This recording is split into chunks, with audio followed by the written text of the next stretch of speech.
Bismillahirrahmanirrahim. Assalamu alaikum. My name is Asma Nazir. Welcome to my channel. Today we will discuss about the biomolecules. पिछले जितने भी lecture मैंने आप लोगों के साथ शेयर किए हैं उसमें हमने सेल स्ट्रक्चर के बारे में पढ़ा था, सेल ऑर्गेनेलीज जितनी हैं उनके बारे में पढ़ा था, और आज जो है वो हम बायोमोलिक्यूल के बारे में पढ़ेंगे। तो बायोमोलिक्यूल की अगर डेफिनेशन की बात की जाए तो बायोमोलिक्यूल जो है वो इसकी डेफिनेशन में अगर ऐसी जो टर्म है बायोमोलिक्यूल, इसके अगर हम दो पार्ट्स करें, नंबर 1 है बायो और सेकंड है मॉलिक्यूल्स। तो सिंपल अगर डेफिनेशन बनाई जाए तो बायो का मतलब होता है लाइफ, ठीक है, और जो मॉलिक्यूल्स हैं सिंपल मॉलिक्यूल्स, यानी लाइफ में लिविंग ऑर्गेनिजम्स के जो स्टडी हम करते हैं जिसको हम बायोलॉजी कहा जाता है। जैसे तो बायो में यानी लाइफ में कौन कौन से मॉलिक्यूल जो हैं वो एसेंशियल हैं, कौन से मॉलिक्यूल जो है वो इम्पॉर्टेंट हैं, उनकी स्टडी को हम कहते हैं बायोमॉलिक्यूल। जैसे यहाँ डेफिनेशन लिखी है कि molecule present in living organism naturally, यानी जो नेचुरली एक लिविंग ऑर्गेनिज्म के अंदर मॉलिक्यूल प्रेजेंट होते हैं कुदरती तौर पर, उनकी स्टडी करना हमारे पास कहलाता है बायोमॉलिक्यूल। तो अब इसके बाद हम देखते हैं कि बायोमॉलिक्यूल होते क्या क्या हैं। सबसे फर्स्ट है हमारे पास carbohydrates, then lipids, enzyme, protein and nucleic acid. ये एक ऐसे मॉलिक्यूल्स हैं जो नेचुरली हमारी बॉडी में या किसी भी लिविंग ऑर्गेनिज्म की बॉडी में मौजूद होते हैं। इसके बाद हम चलते हैं एक एक करके इनको आगे डिटेल में पढ़ते हैं कि ये जो सारे बायोमॉलिक्यूल्स हैं इनका हमारी बॉडी में क्या रोल है, या तमाम लिविंग ऑर्गेनिज्म की बॉडी में इनका क्या रोल है। So let start. सबसे फर्स्ट हमारे पास आ जाते हैं कार्बोहाइड्रेट्स। कार्बोहाइड्रेट्स क्या होते हैं? Carbohydrates are the organic compound. जब ये वर्ड यूज़ होता है यहाँ पे ऑर्गेनिक का, तो इससे आप लोगों ने याद रखना है हमारे पास दो तरह के कंपाउंड होते हैं, एक होता है ऑर्गेनिक और दूसरे होते हैं इनऑर्गेनिक। ऑर्गेनिक कंपाउंड वो होते हैं जिनमें कार्बन, हाइड्रोजन और ऑक्सीजन प्रेजेंट हो। अब जितने भी कंपाउंड आपके सामने अगर मैं लिख दूँ, वैसे आज जो मतलब सबसे ईजीएस्ट है वो तो ग्लूकोज ही है, ठीक है, उसका स्ट्रक्चर मैंने लिख दिया, या फिर मैं कोई भी एक ग्लूकोज की टाइप का ही ले लेती हूँ लाइक दिस। तो ये जितने भी कंपाउंड्स हैं जिनमें CHO यानी कार्बन, हाइड्रोजन और ऑक्सीजन आता है, इनको हम ऑर्गेनिक कंपाउंड कहते हैं, और तमाम लिविंग ऑर्गेनिज्म के अंदर ये नेचुरली प्रेजेंट भी होते हैं। सो इसमें डेफिनेशन जो है वो यही बता रही है कि are all the organic compound made up of hydrogen, oxygen and carbon. So ऐसे कंपाउंड जो कि इन तमाम चीज़ों से बनते हैं, कार्बन, हाइड्रोजन और ऑक्सीजन से, उनको हम कहते हैं कार्बोहाइड्रेट। अगर हम इसकी डेफिनेशन को इसी वर्ड में से बनाएं तो carbo mean carbon, hydro mean hydrogen और ऑक्सीजन को हम ऐड कर देते हैं। वैसे अगर कार्बन और हाइड्रोजन भी हो तो सिंपली हम उसे ऑर्गेनिक कंपाउंड कहते हैं। देन यहाँ पे नीचे एक फार्मूला भी दिया हुआ है CH2NO, ये कार्बोहाइड्रेट का एक फार्मूला है।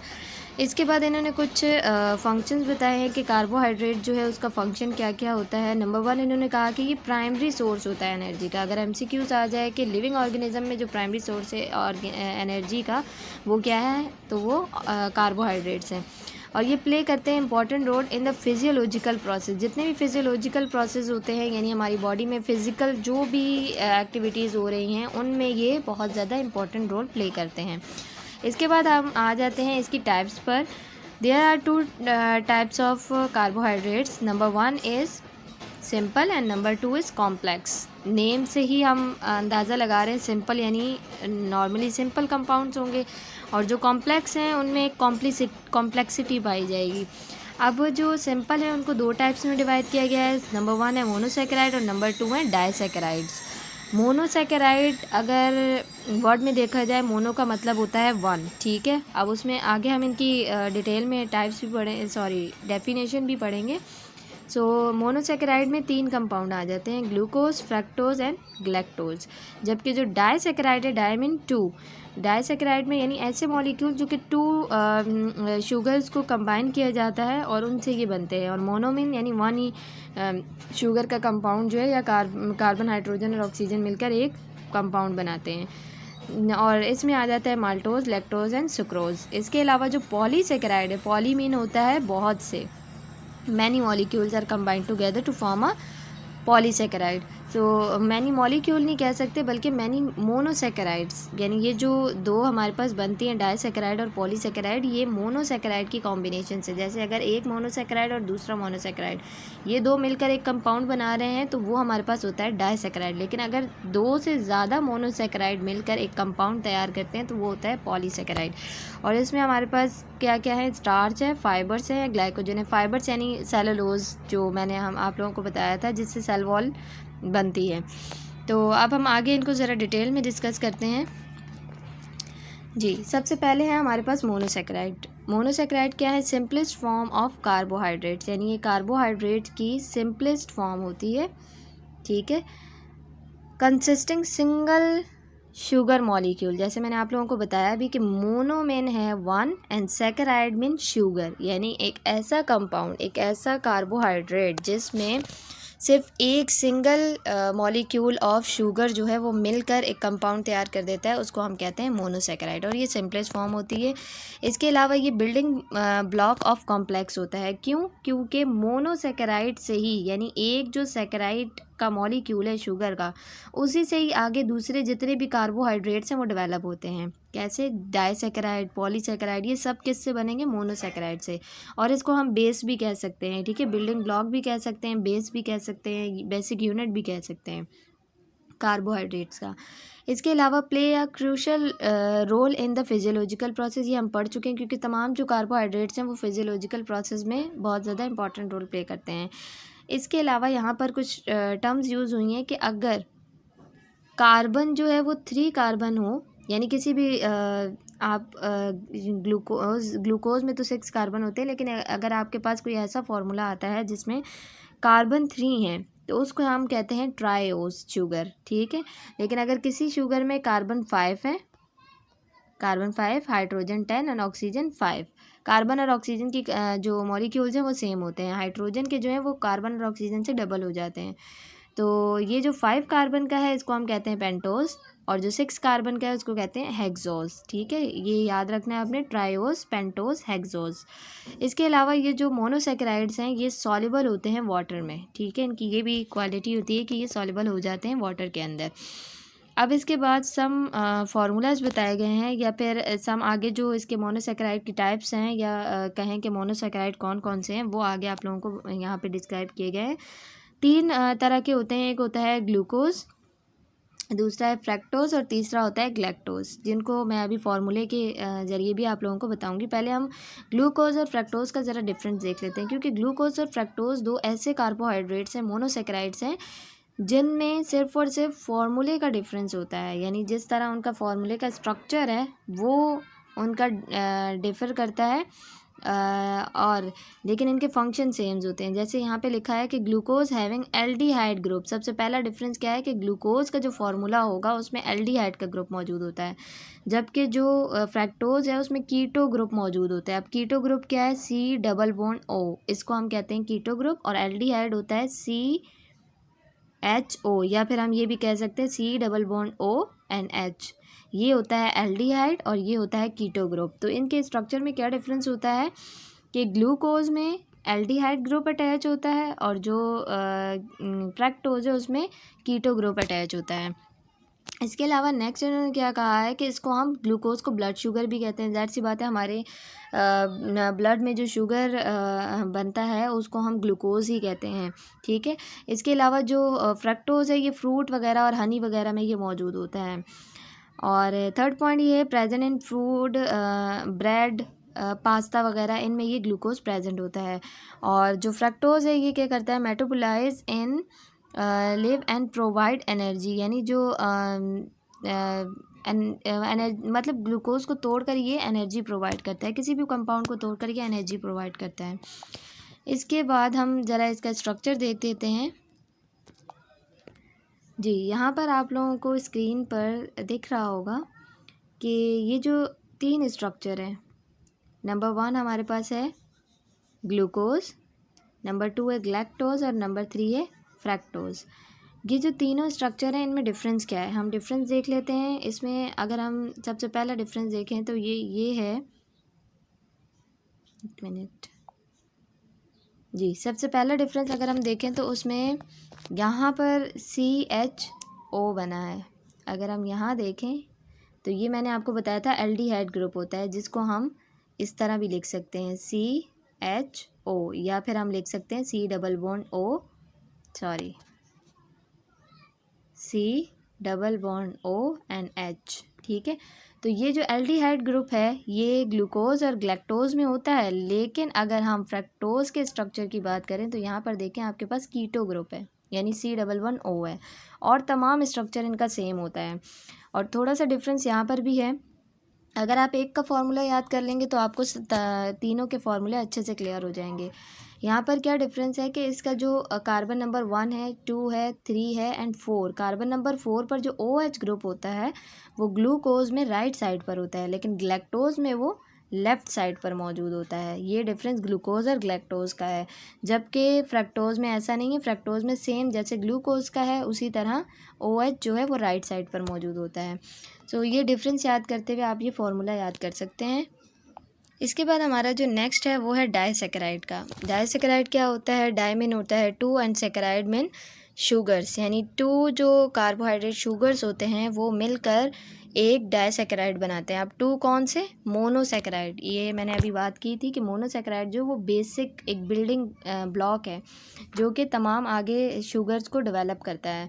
तो मोनोसेकेराइड के जो टू मॉलिक्यूल्स होते हैं वो कंबाइन टुगेदर होते हैं, और किसकी वजह से? ग्लाइकोसाइडिक बॉन्ड की वजह से। इन दोनों के शुगर के दरमियान जो बॉन्ड होते हैं उनको हम ग्लाइकोसाइडिक बॉन्ड कहते हैं, और उसको हम कहेंगे डाइसेकेराइड। यानी जब दो मॉलिक्यूल ग्लाइकोसाइडिक बॉन्ड की वजह से अटैच होते हैं, कौन से मॉलिक्यूल? मोनोसेकेराइड, उसको स्ट्रक्चर को हम कहते हैं डाइसेकेराइड।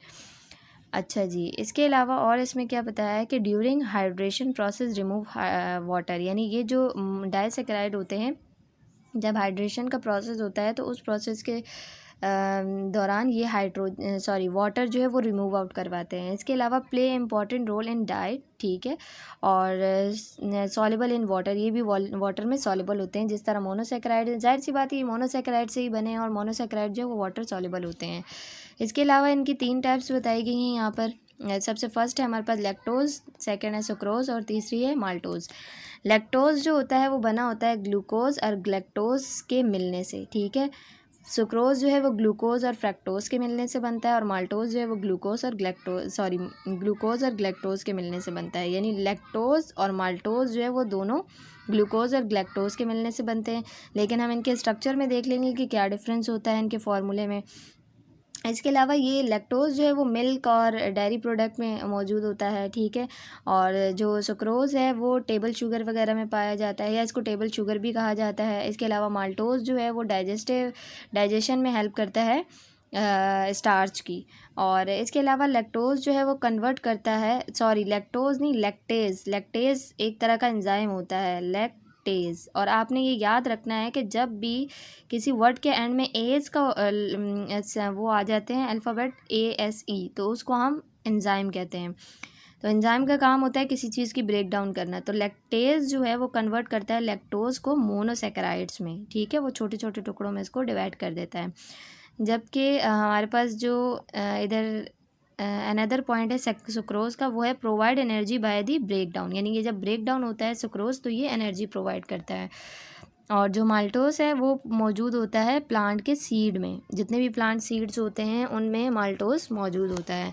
अब हम इनका थोड़ा सा स्ट्रक्चर देख लेते हैं, फार्मूला देख लेते हैं कि वो किस तरह है।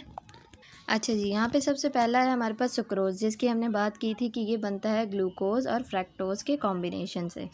अगर ये स्ट्रक्चर हम उसी तरह बताएं जिस तरह आपने एक चेन की फॉर्म में किया था, तो ये एक ग्लूकोज का स्ट्रक्चर है और ये एक फ्रक्टोज का स्ट्रक्चर है, ठीक है, क्योंकि हमने पढ़ा था कि फ्रक्टोज में जो है वो एल्डिहाइड ग्रुप मौजूद होता है, और ये दोनों मिलकर कंबाइन करते हैं और इस बॉन्ड को हम कहते हैं ग्लाइकोसाइडिक बॉन्ड, जिसकी वजह से हमारे पास दो जो शुगर मॉलिक्यूल है मोनोसेकेराइड्स हैं वो कंबाइन करते हैं और फॉर्म करते हैं एक डाइसेकेराइड। इसके बाद अगर हम नेक्स्ट देखें तो ये तो हमने कर लिया ग्लैक्टोज के बारे में, सॉरी सुक्रोज के बारे में। सुक्रोज के बाद आ जाता है हमारे पास लैक्टोज का अगर हम देखें तो ये बना होता है ग्लैक्टोज और ग्लूकोज से। फर्स्ट स्ट्रक्चर जो हमारे पास दिख रहा है वो है ग्लैक्टोज का, और जो दूसरा स्ट्रक्चर हमारे पास दिख रहा है वो है ग्लूकोज का। ग्लैक्टोज और ग्लूकोज जब एक दूसरे के साथ कंबाइन करते हैं by the help of the glycosidic bond, तो ये दोनों मिलकर बना देते हैं एक डाइसैकेराइड जिसे हम कहते हैं लैक्टोज। और ये लैक्टोज टूटता कैसे है? By the help of lactase enzyme. और लैक्टेज एंजाइम में जब इसको ब्रेक डाउन किया जाता है तो ग्लैक्टोज अलग हो जाता है, ग्लूकोज अलग हो जाता है, यानी मोनोसैकेराइड जो हैं वो सेपरेट हो जाते हैं। इसके बाद थर्ड जो है वो है माल्टोज। माल्टोज के अगर स्ट्रक्चर की बात करें तो ये बना होता है ग्लूकोज और ग्लूकोज से, ठीक है। यानी दो तरह के ग्लूकोज मॉलिक्यूल जो हैं वो अटैच होते हैं और बना देते हैं हमारे पास माल्टोज। इसमें अगर देखें तो ये स्ट्रक्चर भी सेम है, ये भी सेम है, क्योंकि दोनों मॉलिक्यूल हैं ग्लूकोज के। दोनों ग्लूकोज के मॉलिक्यूल कंबाइन करते हैं by the help of the glycosidic bond and form the maltose sugar, या फिर हम कह सकते हैं कि डाइसैकेराइड बनाते हैं जो कि माल्टोज है। तो ये हमारे पास स्ट्रक्चर था डाइसैकेराइड का। अब हम आगे चलते हैं पॉलीसैकेराइड पर। जी, ये जो नेक्स्ट है हमारे पास ये है पॉलीसैकेराइड। पॉली का मैंने आपको मतलब पहले बताया है कि पॉली का मतलब होता है मैनी, यानी बहुत सारी मोनोसैकेराइड, दो नहीं बल्कि दो से ज़्यादा, बहुत से मोनोसैकेराइड जब कंबाइन करते हैं तो वो पॉलीसैकेराइड बनाते हैं। जैसे यहाँ लिखा हुआ है made up of many monosaccharide units, बहुत सी मोनोसैकेराइड यूनिट कंबाइन करती हैं और फॉर्म करती हैं पॉलीसैकेराइड। अब वो कौन कौन से हैं? सबसे फर्स्ट टाइप हमारे पास आ जाती है स्टार्च की। Starch, glycogen and cellulose. Starch जो है वो प्लांट्स में मौजूद होता है, जबकि ग्लाइकोजन जो है वो एनिमल्स में मौजूद होता है, इसीलिए इसको हम कहते हैं कि एनिमल स्टार्च भी है। जबकि जो सेलुलोज है वो सपोर्ट करता है स्ट्रक्चर इन एनी ऑर्गन, यानी मैंने आपको बताया था कि हमारी जो सेल वॉल होती है प्लांट की वो भी किससे बनी होती है? सेलुलोज की, जो कि उसको एक स्ट्रक्चर प्रोवाइड करती है, सपोर्ट देती है। इसके अलावा जो स्टार्च है वो ब्रेक एंड फॉर्म ग्लूकोज, यानी जब स्टार्च ब्रेक होता है तो वो ग्लूकोज ही बनाएगा। क्यों? क्योंकि ये मोनोसैकेराइड में डिवाइड हो जाएगा, मोनोसैकेराइड से ही बना होता है, और जैसे ही इसकी ब्रेक डाउन होगी तो ये मोनोसैकेराइड ग्लूकोज या फ्रक्टोज वगैरह डेवलप कर देगा। और ग्लाइकोजन जो है वो जब ब्रेक डाउन होता है तो ये भी ग्लूकोज फॉर्म करता है। जैसे आपने देखा होगा कि हमारी बॉडी में जो ग्लूकोज है जब वो कम होता है हमारी बॉडी में, तो हमारे पास ग्लूकागॉन हार्मोन सिक्रीट होता है, और ग्लूकागॉन का काम होता है कि लीवर में जो मौजूद ग्लाइकोजन है उसको तोड़कर ग्लूकोज बनाना, ताकि बॉडी में ग्लूकोज की कंसनट्रेशन को नॉर्मल किया जाए। और ये जो ग्लूकागॉन है वो कौन बनाता है? पैंक्रियाज। ये हमारा एंडोक्राइन में मैंने आप लोगों को आगे बताना भी है, तो उसमें ये क्लियर हो जाएगा। इसके अलावा सेलुलोज जो है वो प्रोवाइड करता है रिजिडिटी किसको? प्लांट सेल को। क्यों? क्योंकि प्लांट सेल में ही सेल वॉल मौजूद होती है, प्लांट सेल, फंगल सेल, जो हम पढ़ चुके हैं। इसके अलावा जो स्टार्च है वो अमाइलेज हैं, अमाइलोपेक्टिन है, ये एग्जांपल्स हैं, ठीक है। और बोथ हैविंग डिफरेंट स्ट्रक्चर, यानी इनका स्ट्रक्चर जो है वो डिफरेंट होता है, लेकिन ये सारे क्या हैं? स्टार्च ही हैं, पॉलीसैकेराइड्स हैं। और जो ग्लाइकोजन है वो हाईली ब्रांच्ड होती हैं, यानी ये स्टार्च की तरह ही होता है, इसीलिए इसको एनिमल स्टार्च कहते हैं। लेकिन जो स्टार्च है ना उसमें सिर्फ एक इस तरह की लेयर बनी होती है, लेकिन जो ग्लाइकोजन है उसमें बहुत से स्टार्च ऐसे करके एक ब्रांच स्ट्रक्चर बनाते हैं, तो ये उससे इसलिए डिफरेंस करता है। इसके अलावा जो सेलुलोज है, सेलुलोज की अगर हम बात करें तो cellulose is not present in human, ठीक है, ह्यूमन में नहीं होता। That's why it can not digest out, ठीक है, ये डाइजेस्ट आउट भी नहीं हो पाता। Help in the regulation of food in small intestine, यानी ये सिर्फ स्मॉल इंटेस्टाइन में फूड की रेगुलेशन करता है, ये डाइजेस्ट आउट नहीं होता। नेक्स्ट हम अब इनका स्ट्रक्चर देख लेते हैं। ये आपके सामने मैंने पॉलीसैकेराइड की स्लाइड ओपन की है। इसमें क्या बताया गया है कि polysaccharide are long chain polymer of monosaccharide, जो कि मैंने आप लोगों को पहले भी क्लियर कर दिया है, connected by the glycosidic bond. Her glucose जब कंबाइन होता है तो वो ग्लाइकोसाइडिक बॉन्ड की वजह से होता है, और इसमें 3 आपको टाइप्स बता दी गई हैं, स्टार्च, सेलुलोज एंड ग्लाइकोजन। अब इसके बाद जो हम स्टार्च, सेलुलोज और ग्लाइकोजन का आपके सामने स्ट्रक्चर मैंने दिखाया वह भी है। अगर आप उसे देखें तो जो स्टार्च है उसमें देखें इस तरह की सिर्फ एक लेयर है और उसके ऊपर मोनोसैकेराइड सारे अटैच हैं और वो बना रहे हैं स्टार्च। देखें सिर्फ 2 मोनोसैकेराइड नहीं है बल्कि बहुत से मोनोसैकेराइड हैं, इसीलिए कहते हैं कि ये पॉलीसैकेराइड है, ठीक है। बहुत से मोनोसैकेराइड मिलकर पॉलीसैकेराइड बनाते हैं। और इसमें एग्जाम्पल क्या क्या थी? अमाइलोज और अमाइलोपेक्टिन, जो कि यहाँ पर डायग्राम में भी अमाइलोज एंड अमाइलोपेक्टिन है। इसके अलावा जो ग्लाइकोजन होता है वो बहुत से जो स्ट्रक्चर होते हैं ना स्टार्च के, उनकी कॉम्बिनेशन से बना होता है। फॉर एग्जांपल अगर यहाँ पर मैं आपको दिखाऊं तो ये स्ट्रक्चर आपके सामने है, ये ब्रांच लाइक स्ट्रक्चर जो है ये कहलाता है ग्लाइकोजन, जिसमें स्टार्च ही मॉलिक्यूल होते हैं लेकिन उनकी ब्रांचिंग हुई हुई होती है इस तरह करके। इसके अलावा जो सेलुलोज है वो आप देख सकते हैं बिल्कुल एक लेयर्ड में मौजूद होते हैं और ये बनाते हैं सेल वॉल, किसकी, प्लांट सेल की सेल वॉल बनाते हैं। और ये हमारी बॉडी में भी होता है जो कि सिर्फ और सिर्फ रेगुलेशन करता है और ये डाइजेस्ट आउट नहीं होता। ठीक है, ये हमारे पास था पॉलीसेकेराइड। अब हम चलते हैं अपने नेक्स्ट टॉपिक की तरफ। कार्बोहाइड्रेट्स का ख़त्म हो चुका है, अब हम पढ़ते हैं प्रोटीन के हवाले से। अच्छा जी, इसके बाद हम पढ़ने लगे हैं प्रोटीन के बारे में, जो कि हमारा सेकंड बायोमोलिक्यूल है। प्रोटीन जो है वो वर्ड डिराइव हुआ है फ्रॉम प्रोटीएज, और प्रोटीएज का मतलब होता है प्राइम इम्पॉर्टेंट। ठीक है, यानी ये एक ऐसा बायोमोलिक्यूल है जो कि बहुत ज़्यादा इम्पॉर्टेंट है। इसकी कुछ कैरेक्टरिस्टिक हम पढ़ लेते हैं कि पॉलीमर होता है अमाइनो एसिड का, यानी अगर एक अमाइनो एसिड दूसरा तीसरा चौथा पांचवा, यानी बहुत से अमाइनो एसिड जब मिलते हैं और इस तरह की प्रोटीन डेवलप कर देते हैं। ठीक है, इसको हम कहते हैं प्रोटीन। इसके अलावा ये कलरलेस होता है, टेस्टलेस होता है, और सॉलिबिलिटी डिपेंड करती है पीएच पर। जितनी ज़्यादा पीएच होगी उतनी ज़्यादा प्रोटीन जो है वो सॉल्युबल होगी। ये हायर मॉलिक्यूलर वेट होता है इसका। और इसके अलावा 10,000 डिफरेंट प्रोटीन जो हैं वो हमने लिविंग ऑर्गेनिज्म में देखी हैं। साइंटिस्ट का ये कहना है कि 10,000 से ज़्यादा जो प्रोटीन्स हैं वो देखी गई हैं। और मेन एलिमेंट प्रोटीन के क्या होते हैं, carbon, hydrogen, oxygen and nitrogen, ये कुछ मेन एलिमेंट्स हैं। इसके अलावा also contain minor elements like phosphorus, iron, copper, iodine, sulphur, zinc, ये कुछ माइनर एलिमेंट्स होते हैं। इसके अलावा क्लासिफिकेशन की अगर हम बात करें तो वो केमिकल और फिज़िकल प्रॉपर्टी को देखते हुए जो प्रोटीन की क्लासिफिकेशन है वो 3 है।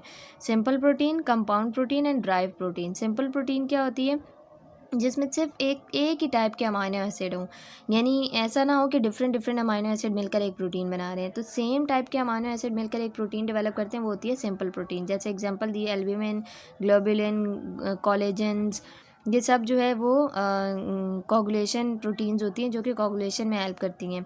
कोगुलेशन यानी किसी चीज़ को जमाने में या खून को जमाने में। इसके अलावा जो कंपाउंड प्रोटीन होती है, when protein attach with non protein group, यानी अगर एक प्रोटीन का पार्ट जो है वो अगर किसी नॉन प्रोटीन पार्ट के साथ अटैच हो जाए ना तो उसको हम कहते हैं कंपाउंड प्रोटीन।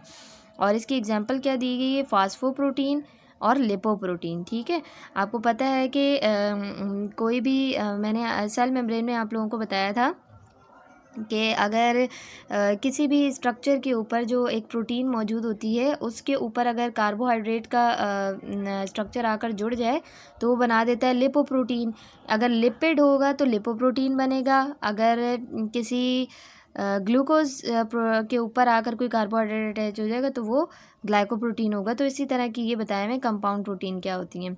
और नेक्स्ट हमारे पास है डिराइव प्रोटीन। डिराइव प्रोटीन जो है वो simple protein and conjugated protein से बनी होती है। ठीक है, यानी ये किसी दूसरी प्रोटीन से डिराइव की गई होती हैं, निकाली गई होती हैं। When we react simple and compound protein with heat, यानी जब हम इन दोनों को कंपाउंड प्रोटीन और सिंपल प्रोटीन को हीट की वजह से रिएक्ट करवाते हैं तो क्या होता है कि by the help of enzyme भी कह सकते हैं, तो ये हमारे पास डिराइव प्रोटीन बन जाती हैं। यानी जब सिंपल एंड कंपाउंड प्रोटीन को हम हीट देते हैं या फिर इन्हें एंजाइम की मदद से इनमें ब्रेक डाउन करते हैं तो हमारे पास डिराइव प्रोटीन आ जाती हैं, जिनकी एग्जांपल यहाँ पर क्या क्या दी हुई है, प्रोटीएज दी है और नेक्स्ट है पेप्टोन। ये सारी जो हैं डिराइव प्रोटीन है। अच्छा, अभी इसके बाद हम जो क्लासिफिकेशन पढ़ रहे हैं प्रोटीन की वो है on the basis of structure, यानी किसी प्रोटीन के स्ट्रक्चर की बेस पर उनको कितनी टाइप्स में क्लासिफाई किया जा सकता है।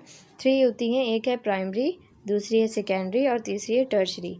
प्राइमरी की अगर हम बात करें तो ये लीनियर सीक्वेंस होता है अमाइनो एसिड का। ठीक है, यानी इसमें पॉलीपेप्टाइड चेन बनती है लेकिन लीनियर सीक्वेंस होता है, सॉरी इस तरह नहीं, बिल्कुल एक स्ट्रेट पाथ में। ठीक है, इस तरह की जो प्रोटीन होती है जिन पर अमाइनो एसिड मौजूद होता है उनको हम कहते हैं प्राइमरी प्रोटीन। जबकि जो सेकेंडरी प्रोटीन्स होती हैं उनमें क्या होता है, लीनियर तो होता है लेकिन अनफोल्डेड होता है। ठीक है, unfolded structure of polypeptide chain को हम कहते हैं सेकेंडरी प्रोटीन्स। और ये इसका स्ट्रक्चर कैसे दिखता है, हेलिकल शेप का, जैसे डीएनए का शेप होती है इस तरह करके इस तरह हेलिकल शेप इनकी होती है। इसके अलावा जो इसका सेकंड पॉइंट है वो ये है कि regular folding pattern of twist and polypeptide chain, यानी ट्विस्ट हुई हुई होती हैं, जो कि मैंने अभी आप लोगों को बताया इस तरह करके, ठीक है। और जो थर्ड है हमारे पास टर्शियरी प्रोटीन, वो 3D स्ट्रक्चर बनाती हैं, ठीक है, और formed by bending twisting of polypeptide chain, यानी कभी बेंड होती हैं कभी ट्विस्ट होती हैं। तो ये बेंडिंग और ट्विस्टिंग की वजह से इनमें जो प्रोटीन बनती है उसको हम कहते हैं टर्शियरी प्रोटीन्स। ओके, तो ये जो था डिफरेंस था on the basis of structure. पीछे जो हमने प्रोटीन की क्लासिफिकेशन की थी वो थी on the basis of chemical and physical properties. तो अब हम आगे चलते हैं इम्पॉर्टेंस ऑफ प्रोटीन की तरफ, थोड़ी इम्पॉर्टेंस देख लेते हैं। सबसे पहली जो इम्पॉर्टेंस है इसकी वो ये है कि जो प्रोटीन्स होती हैं वो प्रोवाइड करती हैं स्ट्रक्चरल सपोर्ट।